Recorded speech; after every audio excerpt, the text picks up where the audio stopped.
polisi menangkap ARH, 44, suami siri wanita berinisial DH, 56, yang ditemukan tewas tinggal tulang di Limo, Kota Depok.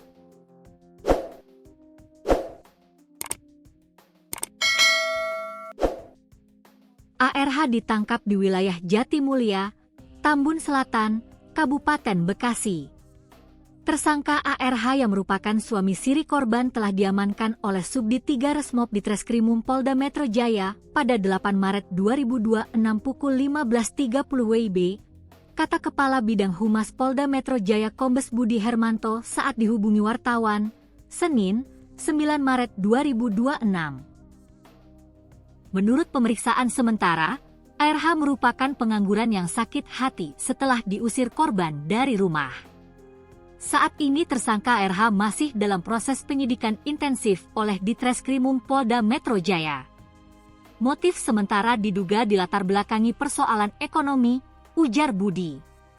Sebelumnya, DH ditemukan dari balik tumpukan pakaian dan karpet di lantai salah satu kamar anaknya berinisial L. Peristiwa ini bermula ketika L dan kekasihnya, R, datang ke rumah DH pada Februari 2026 untuk membersihkan rumah. Hal itu dilakukan setelah menerima informasi bahwa korban sedang pergi ke Sukabumi, Jawa Barat.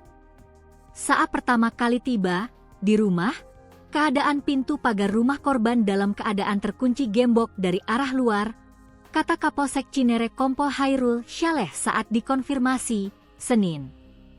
Saat itu L tidak memiliki kunci cadangan sehingga membuka paksa gembok pagar rumah. Setelah berhasil, ia justru melihat pintu rumah tidak dikunci dan menemukan keadaan dalam rumah berantakan. Para saksi juga melihat keadaan kamar L terdapat tumpukan pakaian di lantai.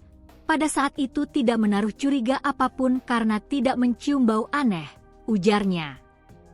Di hari itu, L dan R memutuskan hanya membersihkan area pekarangan rumah. Keduanya kembali ke rumah pada Jumat, 6 Maret 2026, sekitar pukul 23 WIB untuk melanjutkan bersih-bersih area dalam rumah. Disebutkan, mereka tidur di ruang tengah rumah korban. Pada Sabtu pagi, R mendapat tugas membersihkan kamar dan hendak mengangkut tumpukan pakaian yang dilihatnya kemarin. Saat R menyingkap karpet di tumpukan pakaian tersebut, ia melihat ada sepasang kaki manusia dalam kondisi sudah terlihat tulangnya saja dan keadaan kulit mengering, kata Hairul. Berdasarkan hasil olah TKP, sejumlah barang korban hilang yaitu 1 unit sepeda motor Suzuki Address, kunci kontak dan STNK, serta 1 unit ponsel. Menurut polisi, berdasarkan pemeriksaan diketahui bahwa pelaku dan korban sering cekcok dalam rumah tangga.